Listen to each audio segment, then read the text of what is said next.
43 anos de história liderando um dos principais setores da economia do Rio Grande do Norte. Setor este que emprega mais de 100 mil pessoas. É responsável por quase 70% da arrecadação de ICMS no varejo do Rio Grande do Norte e tem um faturamento médio anual de 22 bilhões de reais. Esta é a Associação dos Supermercados do Rio Grande do Norte, a ASURNE. Um ótimo dia a todos os associados, autoridades, lideranças empresariais e políticas. Eu sou Luiz Henrique e começa agora a palestra Visão de Economia, Crescimento e Perspectivas dos Supermercados para 2022 com o ministro de Estado do Desenvolvimento Regional, Rogério Marinho. Com este evento, a ASURNE deseja não só destacar o reconhecimento do setor supermercadista ao ministro pela dedicação e trabalho incansável em diversas e importantes pautas, mas conversar também sobre as perspectivas dos supermercados para 2022, pois o setor tem trabalhado no fronte desde o começo da pandemia, enfrentando todos os desafios propostos para manter-se atuante em 2021. São muitos os projetos e ações desenvolvidos pela ASURNE que não só contemplam um empresário que tem a sua empresa filiada à entidade, como também os seus colaboradores e a sociedade em geral, oferecidos através de cursos de gestão específico para o setor, cursos de gestão familiar através da Abras, expansão na filiação de redes supermercadistas, fortalecimento da comunicação com os seus associados através de assessoria específica, crescimento e visibilidade em suas mídias sociais com eventos mensais, além de ações sociais que beneficiam os que se encontram em situação de vulnerabilidade. Olha, para a realização deste evento online, cuidamos de cada detalhe que envolve a segurança sanitária dos participantes. Eu estou sem máscara, mas em uma distância segura da equipe técnica e os nossos convidados participarão de forma remota, exceto o presidente da ASURNE que se encontra comigo aqui no estúdio. A ASURNE agradece o apoio à distribuidora riograndense, à Abras e ao Sindicato do Comércio Varejista de Gêneros Alimentícios do Rio Grande do Norte. Agora nós vamos ver um VT da distribuidora riograndense. Imagine uma empresa se dedicar durante 30 anos aos seus parceiros e clientes, sempre se renovando, investindo sempre nos colaboradores e em alta tecnologia. É isso que a riograndense vem fazendo, representando grandes marcas e se envolvendo em cada processo dos seus clientes para que todos alcancem bons resultados. Uma empresa de valores que proporciona a evolução e o crescimento de todos os que fazem parte dela. O verdadeiro significado de união. A Riograndense Distribuidora é uma família em que clientes, parceiros e colaboradores fortalecem a sensação de pertencimento. É isso que gera o sucesso da Riograndense. A busca constante pela evolução e a parceria com grandes marcas que nos levam juntos a grandes resultados. São 30 anos unindo pessoas e conectando negócios.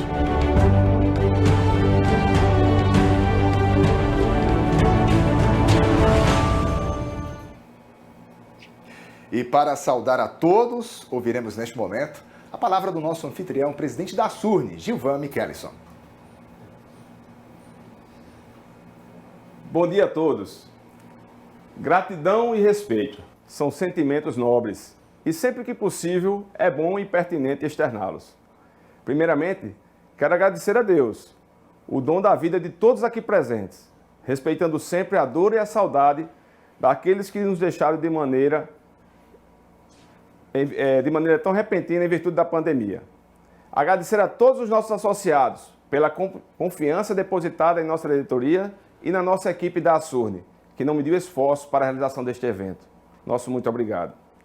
Agradecer ao presidente da FEComércio, Marcelo Queiroz, ao presidente do Sincovag RN, Geraldo Paiva, e ao diretor da distribuidora riograndense, Dorian Moraes, que nos ajudaram a mobilizar esse momento ímpar.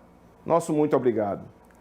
Agradecer e dizer da satisfação de poder contar com a ilustre presença do presidente da Abra, João Galassi, que em apenas 5 meses de mandato vem se destacando por atuar de maneira obstinada em todas as esferas, para conseguir sempre o melhor para o nosso setor supermercadista. Nosso respeito e gratidão.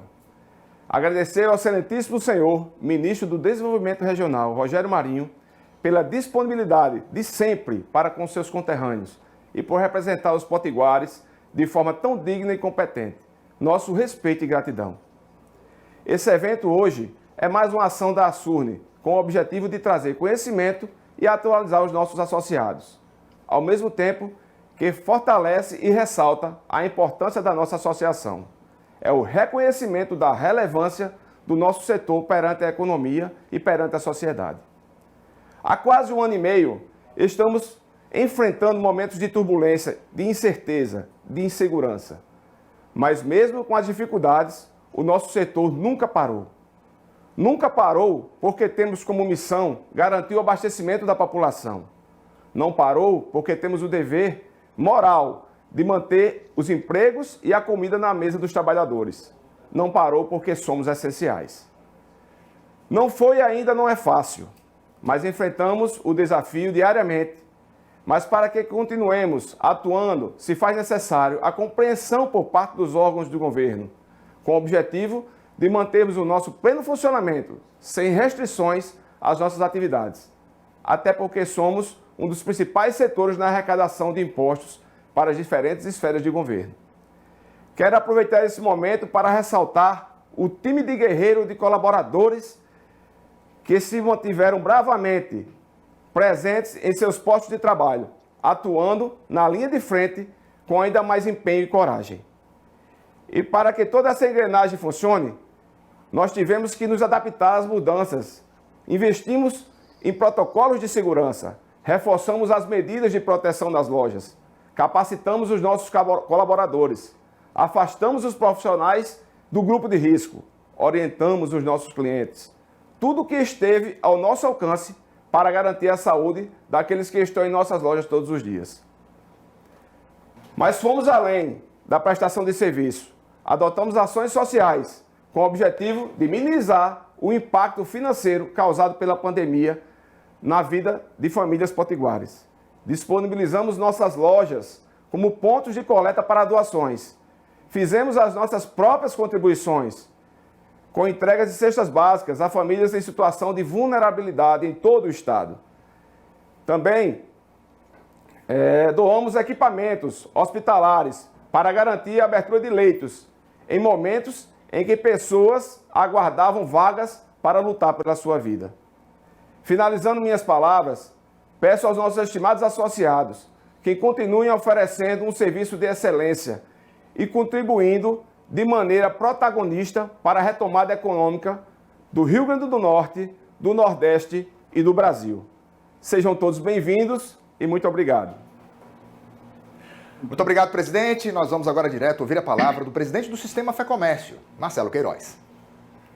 Bom dia a todos. Quero cumprimentar o excelentíssimo senhor ministro de Estado do Desenvolvimento Regional, amigo e potiguar Rogério Marinho, presidente da Associação Brasileira de Supermercados, a ABRA, João Galassi, o amigo companheiro de diretoria da Fé Comércio e presidente do Sindicato dos Supermercados, Geraldo Paiva, e o presidente da Associação dos Supermercados do Estado, também amigo Gilvan Michelso de Góes, e o amigo Dorian Moraes, também nosso diretor aqui, empresário, nosso verdadeiro cumprimento aí a todos vocês. E em nome dessas pessoas, eu cumprimento aí todas as autoridades, empreendedores, lideranças empresariais que participam e acompanham este importante evento. A minha fala é breve. Quero, antes de mais nada, agradecer pela oportunidade de acompanhar uma palestra que traz, em sua essência, aquela que é a maior expectativa e fruto até de certa angústia, não apenas do setor supermercadista, mas de todo o setor produtivo do país, do nosso estado em particular, o que devemos superar no futuro próximo. A crise que atravessamos, que torcemos para estar próxima do fim, não encontra precedentes na história. Dezenas de milhares de negócios sucumbiram e sucumbem diariamente a ela. E com estes negócios, igualmente definham nossa capacidade de gerar ocupação e renda e nossas esperanças em dias melhores. Mas somos resilientes. Está na nossa essência. Empreender é, acima de tudo, ser forte e capaz de se reinventar dia a dia. É nisso que eu acredito. Mas preciso registrar aqui, neste fórum tão qualificado, 2 números divulgados na semana passada que, para mim, nos levam a acender a incômoda luz amarela sobre o futuro próximo da nossa economia. Os números do CAGED, que engloba o mercado formal de trabalho, mostraram um saldo negativo de 61 postos no mês de abril no Rio Grande do Norte. Foi o primeiro revés do ano. Já os dados do desemprego medido pelo IBGE, relativos ao primeiro trimestre do ano, apontaram a taxa de 15,5% no Estado, a mesma registrada no último trimestre de 2020. Nosso percentual de desempregados ficou abaixo do registrado por vizinhos nossos como Pernambuco, com 21,3%, e Paraíba, com 15,8%, mas segue bastante alto. É fato, por todo o contexto, que são 2 indicadores ainda positivos e obtidos graças ao esforço dioturno dos empreendedores potiguares que seguem matando os varilhões por dia, mas também que deixam claro que a atividade produtiva do Rio Grande do Norte nunca esteve tão necessitada de ajuda. Senhor ministro, companheiros empreendedores, nós parecemos estar chegando no limite de nossas forças. Isso é muito preocupante e, a meu ver, importante ser destacado para um setor da economia que, em tese, vem conseguindo manter suas vendas em patamares razoáveis, apesar de todo o vendaval econômico. Mas, repito, parecemos estar andando sobre o fio de uma navalha. Espero ouvir, na palestra do ministro, que teremos, em instantes, dados e afirmações que reduzam essa nossa angústia. É com isso que contamos. É por isso que seguimos trabalhando. Desejo a todos um bom evento e a todos nós caminho célere e sereno rumo a dias melhores. Muito obrigado. Muito obrigado, presidente Marcelo Queiroz. E agora vamos ver o outro presidente, convidado de honra deste evento, presidente da Abras, João Galassi. Olá, meus amigos. Muito bom estar aqui com vocês. Primeiro, eu queria agradecer o convite e já antecipando aqui um forte abraço para todos os nossos associados da SURN. É um prazer estar aqui com vocês. É sempre muito bom ver a dinâmica, a potência, a capacidade de mobilização das nossas 27 estaduais, e vocês fazem um trabalho exemplar. Eu queria cumprimentar evidente, vou deixar aqui o ministro por último, porque quero fazer uma saudação especial a ele. Queria aqui cumprimentar o presidente da SURN, nosso Gilson Michelson. Gilson, você assumiu a entidade em 2020, janeiro de 2020, como todos ali caminhando no ano de 2020, entendendo que nós estaríamos ali fazendo um grande ano, como todos os outros, mas infelizmente veio a pandemia e você, como todos os presidentes, tiveram que se adaptar a essa situação nova. Reorganizar esse setor no seu estado, reorganizar toda a tropa do time, nossos grandes colaboradores, para uma nova realidade. Não é fácil para quem acaba de assumir a presidência de uma entidade e enfrenta um momento tão difícil quanto esse. Então, meu querido, eu queria te dizer que você fez um trabalho extraordinário com a sua diretoria, vocês fizeram um trabalho exemplar e conseguiram aí fazer com que toda a população do Rio Grande do Norte pudesse ser abastecida com segurança para todos, nossos colaboradores e, inclusive, e principalmente, todos os nossos clientes. Queria deixar um abraço aqui para o meu querido Geraldo de Paiva, do Sincovaga. Muito obrigado por estar aqui com você, Geraldo. Que saudade, é muito bom tê-lo aqui. Meu querido presidente Marcelo Fernandes de Queiroz, presidente da FEComércio, é um prazer, foi a primeira vez aqui que eu estou conhecendo esse jovem presidente. Muito bacana ver um jovem presidente à frente da FEComércio. Muito obrigado pela sua presença. parabéns pelas palavras. Acho que você fez uma grande provocação, ministro. Muito bacana. Queria agradecer aqui o Dorian. Ô, Dorian, que saudade, né? A Rio Grandense Distribuidora. Que lindo vídeo, hein? Parabéns, cara. Que coisa maravilhosa. Vocês realmente estão fazendo um grande trabalho. Muito obrigado, viu? Muito bom estar aqui com você. Queria também mandar um abraço para o executivo Leonardo Bezerra. Os executivos das estaduais, como a Cida, por exemplo, aqui de eventos, são os que põem a mão na massa nas associações, fazem acontecer. A todos os executivos de todas as associações, inclusive da nossa querida Abras, o meu muito obrigado e parabéns pelo trabalho. Bom, por regra, né, de protocolo, você inicia das maiores autoridades e depois vem descendo, mas eu quis deixar aqui o ministro Rogério Marinho para ser cumprimentado por último, porque eu preciso contar algumas histórias desse grande homem, eu diria o seguinte, né, muito se fala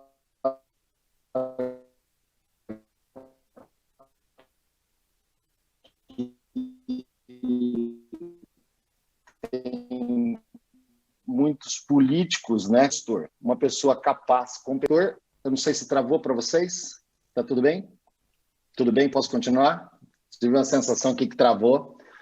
Eu não sei se todos... Eu vou contar um pouco da história. Assim, hoje nós temos uma frente parlamentar potente, capaz, mas que foi ali, ó, na luta desse jovem político, desse ministro extraordinário, que é o Rogério Marinho, que nos ajudou de forma muito forte a impulsionar a frente parlamentar do comércio, serviço e empreendedorismo. Eu até vou contar uma história, ministro, que o Eduardo Cury, deputado federal, ele dizia o seguinte: sabe por que eu estou aqui, João? Porque o Rogério Marinho me liga sempre. Não tem uma reunião que ele não liga para todos os deputados para mobilizar essa turma e colocá-los aqui nessa reunião. Então, meu querido, eu queria deixar aqui o meu agradecimento por essa história maravilhosa. Queria também aproveitar para te dizer assim, né, que hoje o teu trabalho pelo Brasil, ajudando o governo Bolsonaro,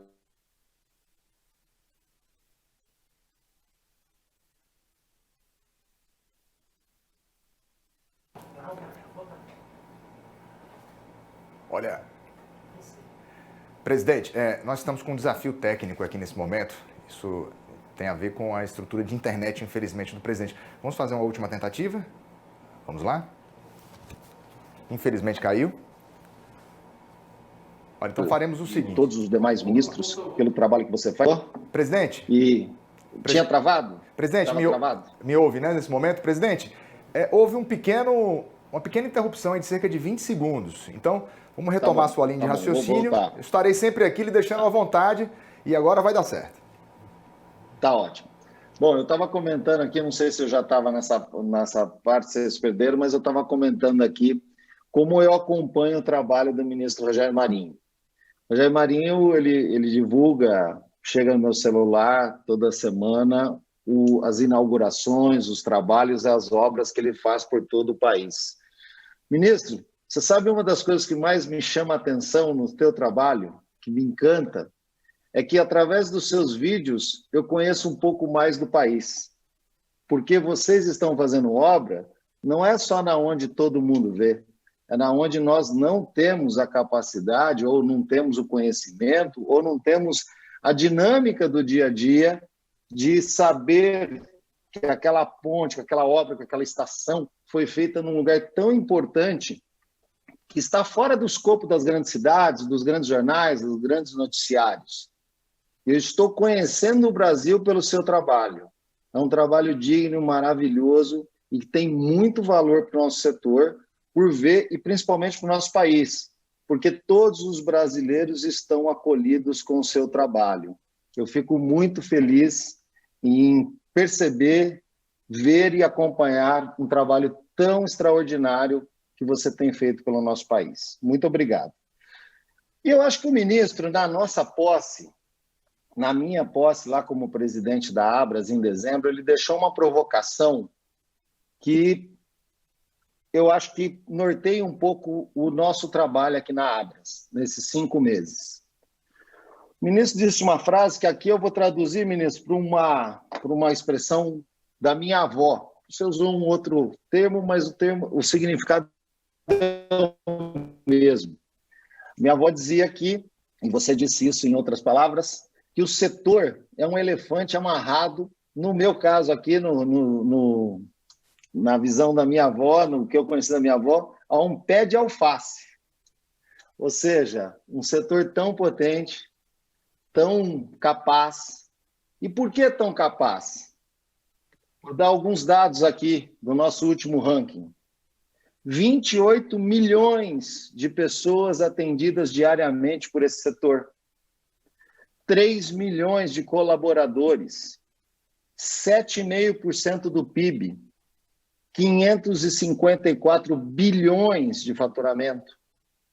Ou seja, 91 mil lojas espalhadas por todo esse país. Esse é um setor extraordinário, que participa da economia de uma forma muito pujante, muito colaborativa, que abastece esse país. E o ministro deixou essa provocação. E aí, ministro, nós temos aqui, eu poderia enumerar, sim, eu tenho uma lista de trabalhos já feitos nesses 5 meses, através de todo o time da Abras e através das 27 estaduais. Mas aí eu ia tomar muito tempo da tua fala, e eu sei que o teu tempo é muito precioso. A única coisa que eu quero dizer, assim, para finalizar, é que o setor é um setor mais que essencial, é um setor super essencial. E por isso também que esse setor, que é super essencial, que tem compaixão, como o próprio nosso presidente Michaelson comentou, faz inúmeras ações sociais. Isso já está dentro do nosso DNA.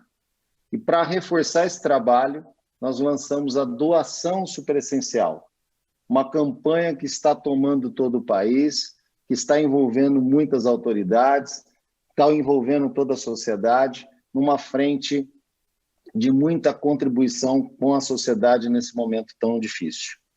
Bom, ministro, eu queria agradecer, espero que que nós possamos continuar trabalhando juntos. Queria agradecer toda a diretoria da Surne. Meu muito obrigado pelo convite. É uma pena que o tempo aqui é curto, mas na próxima, com certeza, poderia aí comentar muito mais sobre o trabalho da Abras, de qualificação e qualificação do que existe de melhor nesse país, que são os brasileiros. Muito obrigado. Muito obrigado, presidente João Galás, presidente da Abras. E nós chegamos ao ponto alto deste evento, a palestra Visão de Economia, Crescimento e Perspectivas dos Supermercados para 2022. O nosso convidado é economista e professor. Nascido em Natal, tem 56 anos e foi deputado federal por 3 mandatos, período em que relatou a modernização da legislação trabalhista. No governo do presidente Jair Bolsonaro, foi secretário especial de Previdência e Trabalho durante a aprovação de 4 propostas da nova Previdência, entre as quais a Emenda Constitucional 103 de 2019, a maior reestruturação do sistema previdenciário brasileiro da história. No mesmo período, começou um processo de simplificação de uma série de normas trabalhistas para melhorar o ambiente de negócios e a capacidade de geração de empregos. Rogério Marinho também foi vereador, presidente da Câmara de Vereadores de Natal, secretário municipal de Planejamento e secretário estadual de Desenvolvimento Econômico. Com a palavra, o senhor ministro de Estado do Desenvolvimento Regional, o nosso convidado de honra neste evento da Surne, o ministro Rogério Marinho. Bem, bom dia a todos, muito obrigado aí pelo convite. Quero agradecer aí a insistência do meu amigo Geraldo Paiva, né, que me solicitou de forma reiterada a nossa permanência aqui. Quero agradecer muito aí a Dorian, a Marcelo, a Cida, ao João Galás, né, a todos aqueles que estão nos assistindo nesse momento, que fazem parte do setor supermercadista do Rio Grande do Norte e os seus fornecedores, né, essa cadeia econômica tão importante para o nosso país, em especial aí para o nosso Rio Grande do Norte, que é composta não apenas pelos proprietários de supermercados, mas pelos seus colaboradores e por todos aqueles que produzem bens, insumos, serviços, né, que de alguma forma impactam esse importante setor. Eu vou dar uma palavra de caráter geral, mas eu quero começar falando dos supermercados. E até respondendo um pouco ao Marcelo, meu amigo Marcelo Queiroz. Marcelo, ano passado, com a pandemia, o setor de supermercados cresceu quase 10%. Então, esse setor ele é um ponto fora da curva, né? Então, mesmo com a retração do produto interno bruto brasileiro na casa de 4%, houve um crescimento positivo de quase 10% no setor de supermercados.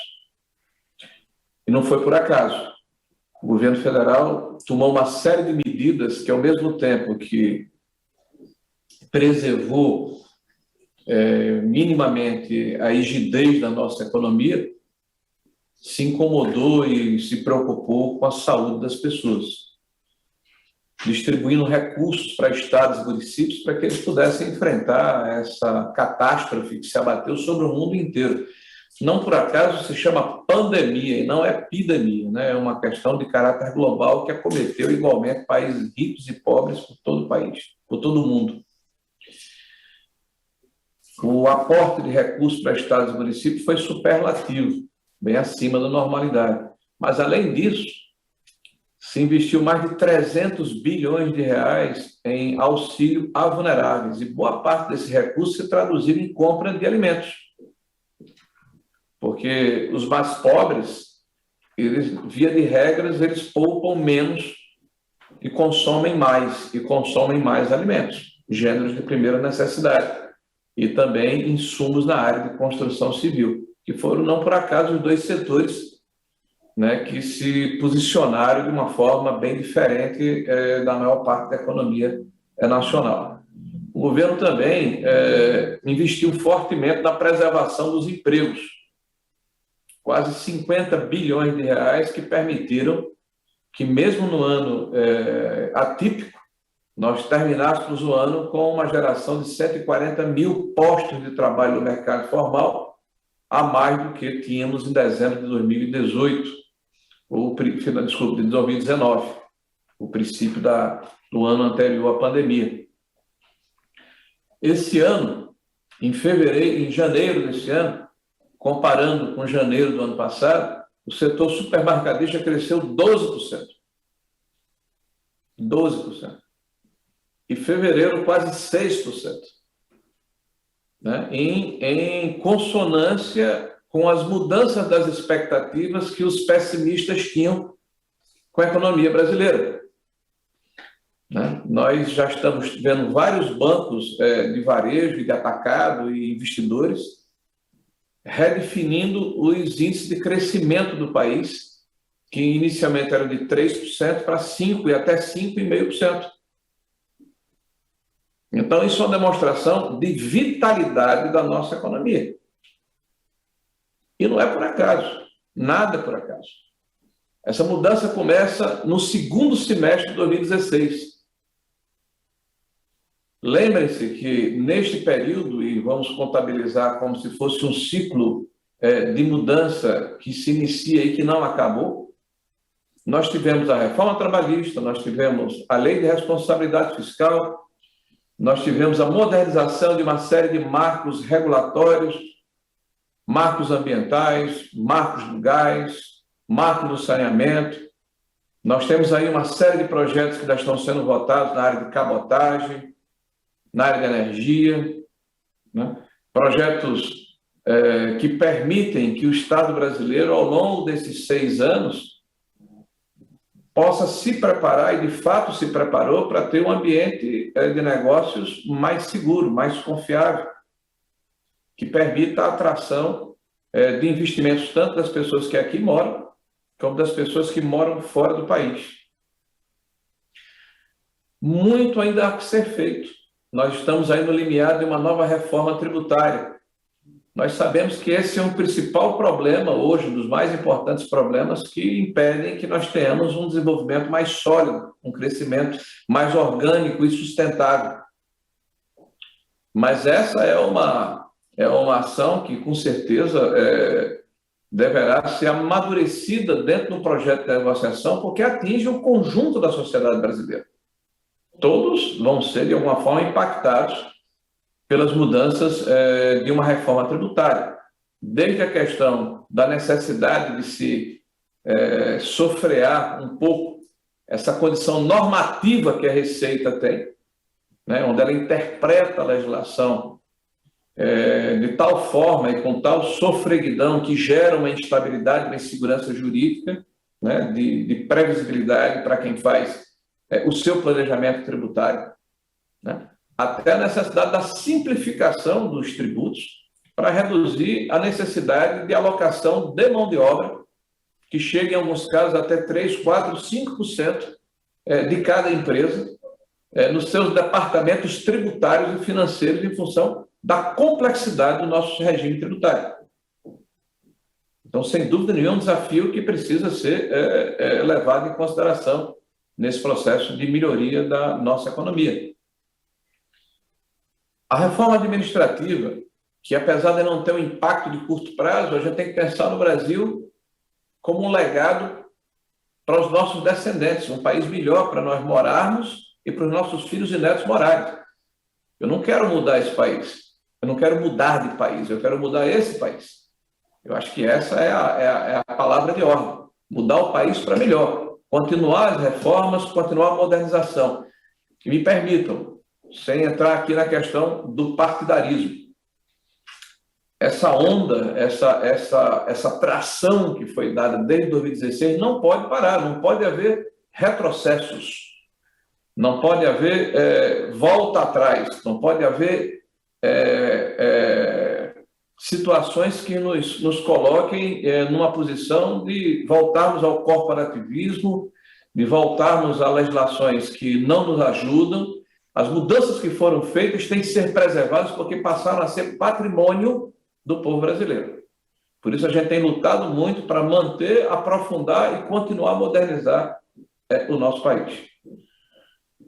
Eu estava ouvindo os senhores, ontem tive um webinar com o presidente da CNI, com o presidente do Senado, com o presidente da FEBRABAN, com o presidente da Câmara dos Deputados, onde se falava justamente das mudanças necessárias, né, para continuarmos a crescer e a estabilizarmos esse crescimento. Nós estamos cansados como país de termos voos de galinha. Em determinado momento da nossa história, nós temos um pico de crescimento que não se sustenta a médio prazo. Justamente porque a estrutura organizacional do país, né, a condição macroeconômica do país, necessariamente não tem sustentabilidade. E é isso que está sendo feito. Agora, um país não é uma Ferrari, me permita, é um transatlântico.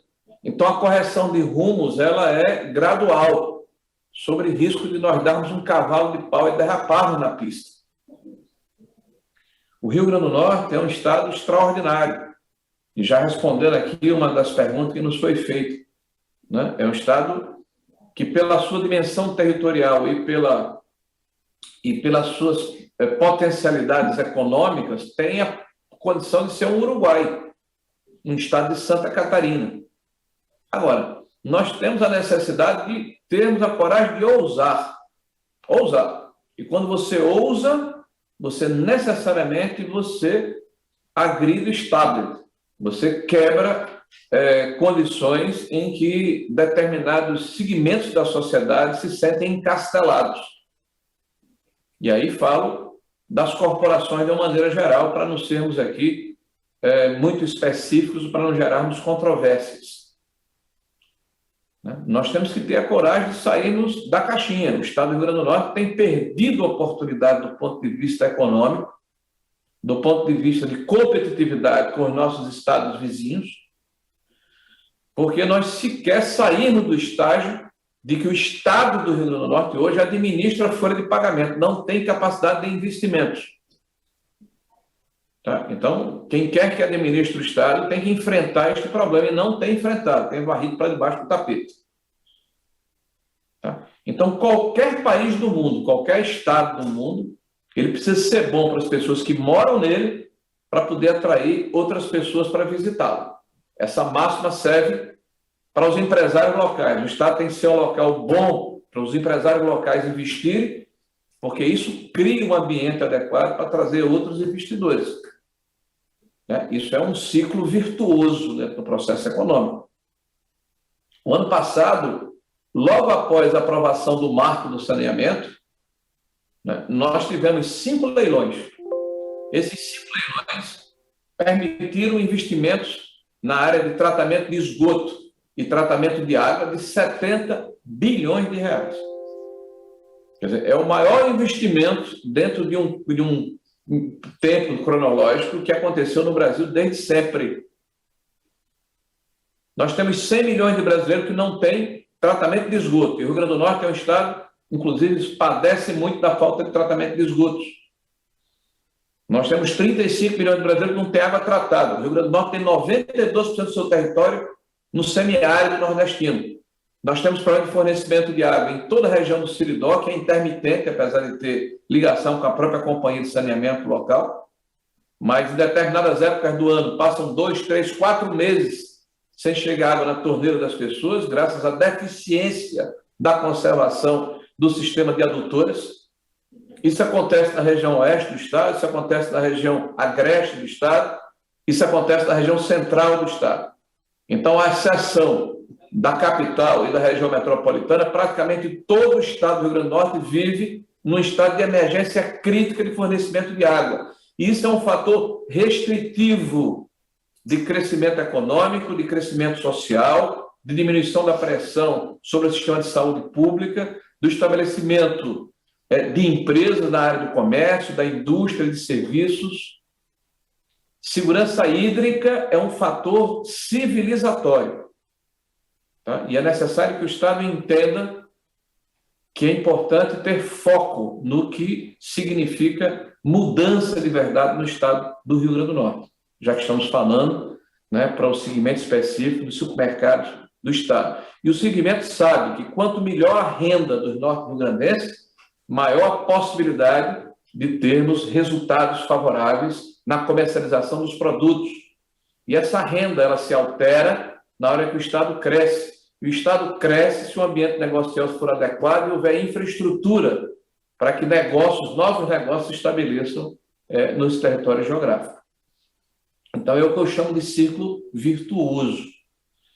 O governo federal vem fazendo um esforço, mesmo no momento de pandemia, para preparar um ambiente para atrair a liquidez que já existe no mercado internacional. Nunca o mundo esteve tão líquido, buscando projetos execuíveis, adequados, que tenham sustentabilidade, que tenham capacidade de gerar resultados a médio e longo prazo para os seus investidores, mas que tenham uma chamada pegada verde, né, de meio ambiente, de sustentabilidade, de desenvolvimento sustentável. E é isso que nós estamos buscando, inclusive, para o Estado do Rio Grande do Norte.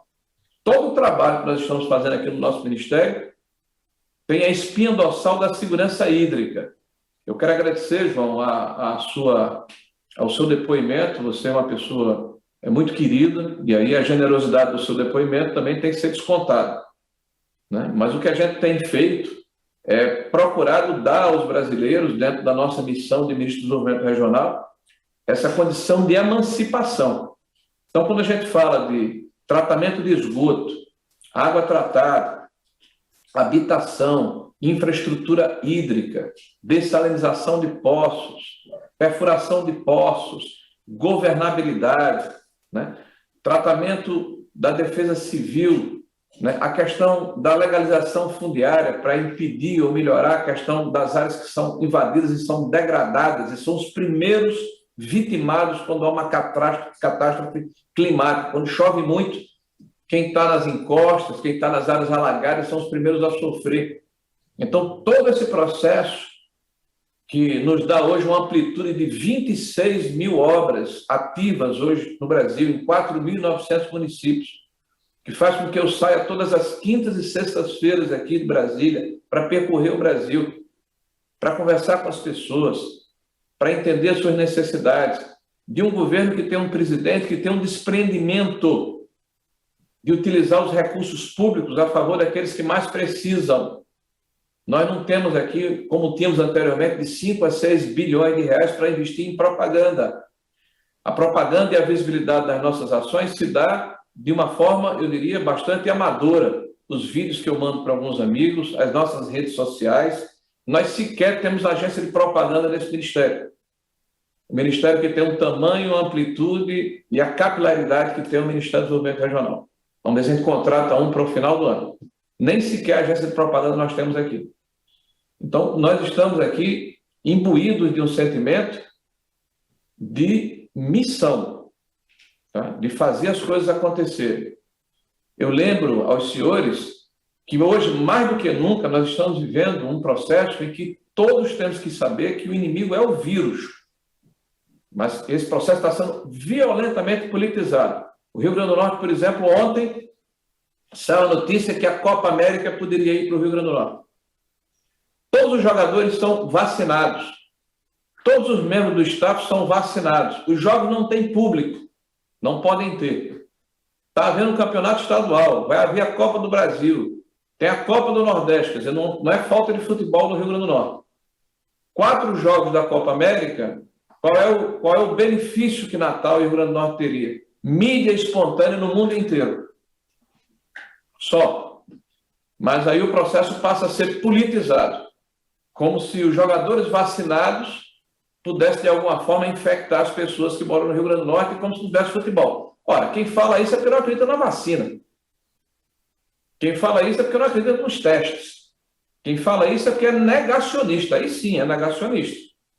Então vejam o paradoxo e como as coisas estão complicadas e como é necessário restabelecer diálogo, né, para que as coisas funcionem de verdade.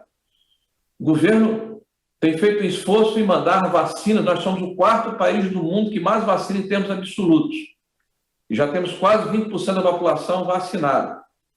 Mas se você crê na mídia do Rio Grande do Norte, quem está vacinando as pessoas é o governo do Estado, que tem como única missão ir ao aeroporto, receber e tirar fotografia das vacinas que são mandadas, né, pelo governo federal, que depois são distribuídas para os municípios e quem vacina são as prefeituras municipais. Mas a propaganda dá a entender que, apesar do governo federal, está havendo vacinação no Rio Grande do Norte, a exemplo de outros estados. Mas eu estou só colocando para os senhores a necessidade de nós sairmos desse fla-flu. Tá? Nos interessa que haja previsibilidade, estabilidade e segurança para retomarmos a nossa normalidade, como está acontecendo em alguns lugares do mundo. Quando a gente fala que tem 15% de desempregados no Rio Grande do Norte e 15 milhões ou 14 milhões de empregados no Brasil, as pessoas se esquecem de dizer que as medidas restritivas que foram adotadas por vários estados e municípios impediram o direito de ir e vir da população. Então, quem tem a segurança de um emprego formal ou de um emprego público tem um mundo à parte de 40 milhões de brasileiros que são informais. Esses 40 milhões de brasileiros informais perdem a sua capacidade de ganhar o seu sustento porque diminui a circulação das pessoas. Então, eles passam a ser pessoas que perdem o sustento e passam a ser informais, desempregados. E mesmo assim, nesses 4 primeiros meses do ano, 970 mil novos postos de trabalho foram gerados a mais. E a expectativa, se continuar assim, é 2,5 milhões a 3 milhões de novos postos de trabalho formais. Mas enquanto não retomar a normalidade, as pessoas puderem transitar, né, a gente vai continuar com um nível alto de desemprego. Porque o desemprego no Brasil sempre foi estrutural. Uma coisa é a carteira assinada, outra coisa é a atividade que lhe permite ganhar o pão. Então, até o cidadão que está pastoreando carros tem uma atividade formal. E se ele tem menos carro para pastorear, ele vai ter uma renda menor. Se alguém vende um churrasquinho no lugar que tem transeuntes, que tem pedestres, que tem passantes, se diminui o número de pessoas que estão passando naquele local, ele vai diminuir a sua renda. e assim sucessivamente. E são 40 milhões de brasileiros, não são 10 pessoas, não. O governo restabeleceu esse ano o auxílio emergencial e, a partir de setembro, terminado o processo do auxílio, ou será renovado, ou já ingressaremos de imediato com um novo auxílio emergencial através de turbinar o Bolsa Família. O governo entende a necessidade de se prover a necessidade das pessoas que têm menor capacidade de remuneração. Da mesma forma, o trabalho que está sendo feito na reforma tributária tem que levar em condição que aqueles que têm a maior capacidade contributiva têm que contribuir mais, e aqueles que têm menos têm que contribuir menos, porque no Brasil, quem paga mais impostos de forma proporcional são os mais pobres. Porque um pobre, quando recebe o salário mínimo, consome 60% ou 70% de alimentos, e é tudo tributado. Enquanto que um rico gasta muito pouco com alimento e ainda tem isenção quando faz investimento em bolsa de valor. Então, esse tipo de situação tem que ser combatida, porque o Brasil só é mais justo, só é mais igual se ele for mais equânime. Tá? Bom, dito isso, eu quero deixar aqui para vocês uma mensagem de que eu acredito muito que esse vai ser um ano de recuperação. É que, em relação ao ano anterior, nós vamos crescer, pelo menos 4, vamos ter pelo menos 5, ou seja, em 2 anos a gente vai crescer 1%. Tá? O resumo da ópera é esse, porque o processo pandêmico fez com que houvesse uma retração econômica aqui e no mundo inteiro. Agora, o mais importante do que crescer 4% ou 5% é termos as bases para termos a sustentabilidade da continuidade desse crescimento nos anos subsequentes. E aí as reformas não podem parar. A reforma tributária, a modernização dos marcos legais de cabotagem, de gás, de energia, a privatização das empresas que hoje custam muito ao erário público e perderam a sua capacidade de investimento, inclusive as companhias de saneamento e de água dos estados brasileiros. É o caso do Rio Grande do Norte. O Rio Grande do Norte, a sua companhia de água não tem capacidade de investimento, tá? Mas aí é uma decisão do governo local. Tá? Então, hoje, o governo federal está fazendo vultosos investimentos no Rio Grande do Norte e depois vai passar a titularidade e a administração desses investimentos para o governo do estado através da sua companhia de habitação. Mas a companhia de habitação não tem hoje capacidade de buscar os recursos para fazer esses investimentos. E nós temos limitações. Agora, isso é uma decisão de cada governo. Tá? Então, eu acredito que esse vai ser um ano de recuperação e que o próximo ano, se as reformas que estão dentro do parlamento, eu acredito que vão aconteçam, nós teremos pelo menos 3 ou 4 ou 5 anos aí, de base de crescimento sustentável. Agradeço aí a oportunidade e peço, inclusive, venham os senhores pela fala que talvez tenha excedido um pouco o escopo do que nos foi pedido, mas aproveitei para fazer aqui uma digressão sobre a questão nacional, buscando um link aí com o nosso estado do Rio Grande do Norte. Muito obrigado. Muito obrigado, ministro Rogério. Na verdade, né, Michelson, que já está aqui comigo, o presidente da Surne, quando a gente fala do passado e do presente, obviamente que a gente traz a visão do futuro, a gente fala de perspectivas, que foi exatamente a pauta do ministro Rogério. Perfeitamente. Presidente, havia uma pergunta sua que o ministro meio que respondeu, mas eu gostaria que o presidente retomasse uma questão específica de sua pergunta, que dá essa visão global e nacional versus Rio Grande do Norte. Perfeitamente, Luiz. Ministro Rogério, o senhor tem tido a oportunidade de viajar pelo nosso Brasil, né, exercendo a sua função enquanto ministro do Desenvolvimento Regional, e está podendo constatar as mais variadas situações socioeconômicas, né, existentes no nosso país. Eu gostaria também, sabendo que o senhor é um profundo conhecedor de economia e do nosso Rio Grande do Norte, como nós estamos em relação às outras unidades federativas, economicamente falando, né? O Rio Grande do Norte é viável economicamente? É campo fértil para se investir? O senhor, se empresário fosse, investiria aqui? Olha, aí, presidente, eu tenho um problema, né? Se eu fosse empresário, claro que eu investiria no estado, porque eu sou norte-rio-grandense. Então, eu tenho um viés aí que complica um pouco a resposta a essa pergunta, independente de como o estado se encontra. Agora, é evidente que nós temos que avançar muito na questão da regulação. A questão ambiental é complicada no estado do Rio Grande do Norte, desde sempre, não é um problema só desse governo.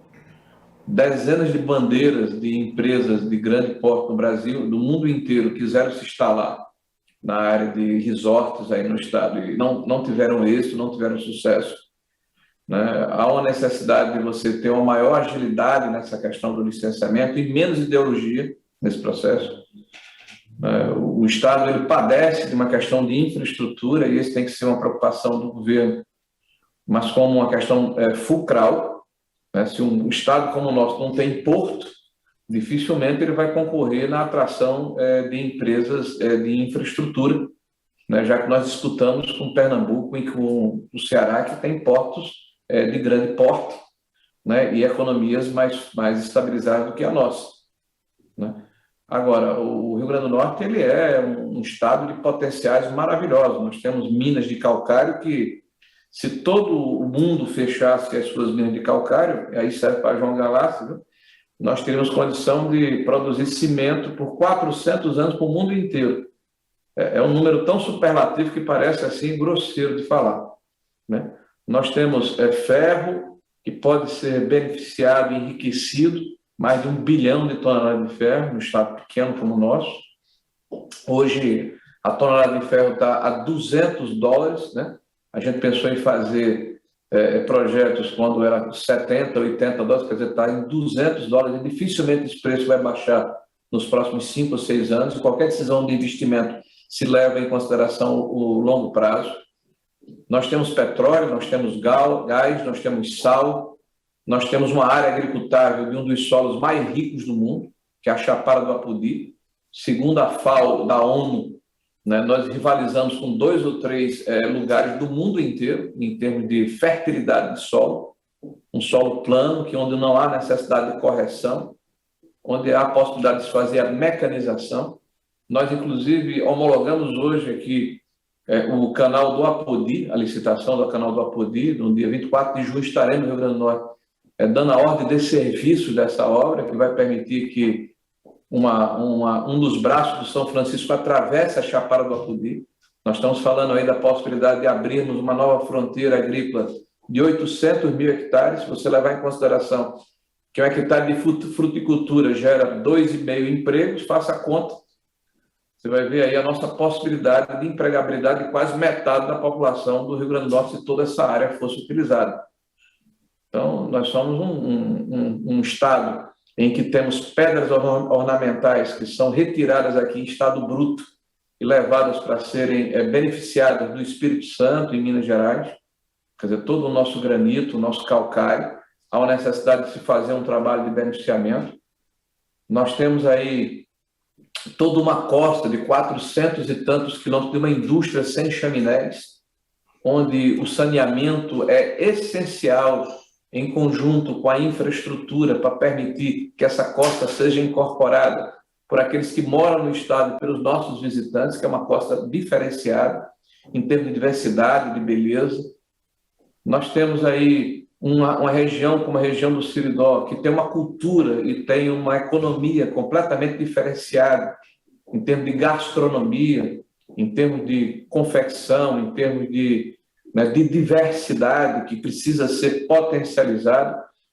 Então, se você me perguntar se o Rio Grande do Norte é viável, eu lhe digo que é evidente que é, né? Agora, nós temos problemas que precisam ser enfrentados, e não vai ser enfrentado apenas porque a gente aponta qual é o potencial, né? Existem obstáculos a serem transpostos, existem ações a serem desenvolvidas, e existe a vontade política que tem que ser externalizada para que essa situação realmente deixe de ser uma perspectiva e se torne uma realidade. Eu tenho percorrido o Brasil inteiro, e o nosso Brasil ele é fantasticamente rico. Nós somos um país extraordinário, né? Mas o Rio Grande do Norte é uma das joias do nosso país, tá? Então, claro que ele é viável. Ministro Rogério, muito obrigado. Nós vamos agora para a pergunta do presidente do ex-presidente da Surne e presidente do Sincovaga, o seu amigo, a quem a gente agradece, né, presidente? O próprio ministro reconheceu que Geraldo foi importante. Nosso elo de contato. Ministro, o presidente Geraldo Paiva pergunta qual a expectativa para a abertura de novas vagas de emprego para o segundo semestre deste ano e para o ano de 2022. Nós estamos vindo aí com a geração maior de empregos relativa a períodos passados, ou seja, o mercado tem respondido de maneira muito mais positiva, mas na sua visão de economista, para o segundo semestre e para 2022? Olha, nós acreditamos que esse ano nós teremos mais de 2 milhões de postos novos de trabalho gerados no mercado formal. Agora, isso é evidente que há um desequilíbrio da geração desses postos de trabalho em relação ao país. Então, você vai ter determinados estados que, pela sua economia, que por sua capacidade de ofertar menor obstáculo a quem quer empreender, para quem quer edificar um negócio, vão ter uma condição diferenciada. Eu vim há pouco do estado de Santa Catarina. Se eu pudesse oferecer um modelo econômico ao Brasil, me perdoe demais estados, para mim seria o modelo de Santa Catarina. É um modelo onde há uma diversidade extraordinária na sua economia, há um processo de empreendedorismo, de cooperativismo e de colaboração, né, que é cultural e que me parece extremamente benéfico, e há uma ação do Estado de Santa Catarina, histórico, né, esse governo, são governos anteriores, de facilitação do trabalho do empreendedor. Então, isso conta muito como ambiente propício para a geração de emprego. Mas, de uma forma geral, nós teremos aí um bom ano no Brasil de geração de empregos, né? Acima de 2 milhões de novos postos de trabalho gerados no Brasil, talvez até em torno de 3 milhões, de 2 a 3 milhões. E o próximo ano, como eu disse, se essas reformas se confirmarem, eu acredito que se confirmarão, nós teremos, inclusive, um ciclo positivo, não apenas em 2022, mas nos próximos 3 ou 4 anos. Ministro, temos mais 2 perguntas. Estou aqui na minha câmera. Não, vamos para a câmera aberta aqui. Estou na companhia aqui do presidente do nosso anfitrião, Gilvan Michelson. Presidente, ministro, a pergunta do presidente da Abras. Um dos principais pleitos do nosso setor atualmente é a liberação da venda de medicamentos isentos de prescrição nos supermercados. Como o senhor avalia esse projeto e, com base em toda a sua vivência acumulada no parlamento, as perspectivas são favoráveis para que essa pauta avance neste ano? Olha, eu vou cobrar pela consultoria aí, o Galácio. Olha, há interesses contraditórios nesse processo, o Galácio sabe disso, né? É evidente que existem pautas essenciais para o governo, e essa é uma pauta específica de um setor que certamente é benéfica para o conjunto da população. Depende muito da capacidade de articulação e de pressão que o setor exercer no parlamento. Então, eu diria que tem muito mais a ver com a capacidade de articulação da Abras e da frente parlamentar do que necessariamente com a pertinência da proposta em si. Ministro Rogério, vamos à nossa última pergunta. Em cada cidade brasileira, há neste momento profissionais do setor supermercadista que estão na linha de frente do comércio para atender a população e contribuir com o regular abastecimento dos lares. Como o governo tem visto o papel desta categoria e a importância de imunizar, o quanto antes, estes profissionais responsáveis por operacionalizar essa importante engrenagem para a sociedade? Você está falando de definição do papel de essencialidade que lhe dará a condição de ser vacinado em primeiro lugar, é isso? Isso. Essa é a pergunta? Isso. Olha, nós já aqui dentro do nosso ministério, nós temos um segmento. Tá? Então, o nosso segmento aqui é a mobilidade urbana, é a infraestrutura, é a área de saneamento básico. Então, tudo e transporte, né? Então, todas as áreas que da nossa competência, nós informamos ao Ministério da Saúde e pedimos a prioridade. A área específica de supermercados pertence ao hoje Ministério da Economia.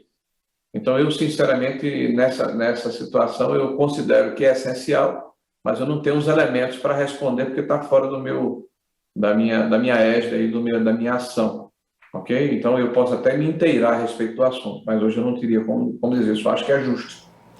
Ministro Rogério Marinho, muito obrigado pela sua presença neste evento. Microfones abertos para os seus agradecimentos finais.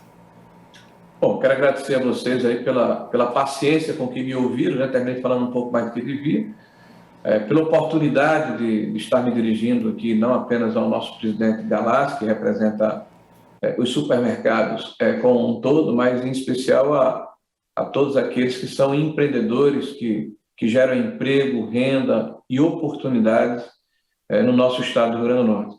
Eu acredito de verdade que os heróis do nosso país, aqueles que fazem esse país ser o que é quem sai de casa todos os dias para exercer sua atividade. Às vezes a gente não percebe a nossa importância, mas a atividade produtiva que gera outras oportunidades para outras pessoas tem um efeito multiplicador que é, ao fim e ao cabo, a essência deste país. Então, nós temos que continuar a trabalhar para fazer com que o ambiente negocial, os obstáculos sejam removidos, né, que haja condições favoráveis para que os negócios sejam ampliados, evidentemente levando em consideração a concorrência, os riscos, né, que qualquer empreendimento precisa ter, que vão ser minimizados, por um lado, por um Estado que seja parceiro de quem empreende, e, por outro lado, pela competência do empreendedor, que eu tenho certeza que é a tônica de todos aqueles que nos assistem hoje. Então, agradecer muito a oportunidade, desejar aí que vocês continuem fazendo esse belo trabalho a favor do nosso país. Muito obrigado. Ministro Rogério, muito obrigado. Presidente Michelson, microfones abertos para os seus agradecimentos finais. Eu queria agradecer imensamente ao ministro Rogério pela sua disponibilidade de estar conosco aqui nesta manhã, né? Sabemos do precioso tempo, do corre-corre que é a função de ministro. E dizer que nós, a Asurne, juntamente com a Abras, né, vamos encampar realmente esta campanha sobre a vacinação dos nossos colaboradores, né?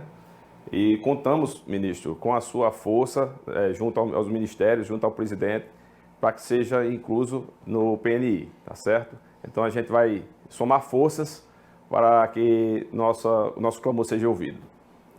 Ok, presidente, muito obrigado. Agradecer mais uma vez o apoio da distribuidora Riograndense, da Abras e do Sindicato do Comércio Varejista de Gêneros Alimentícios do Rio Grande do Norte.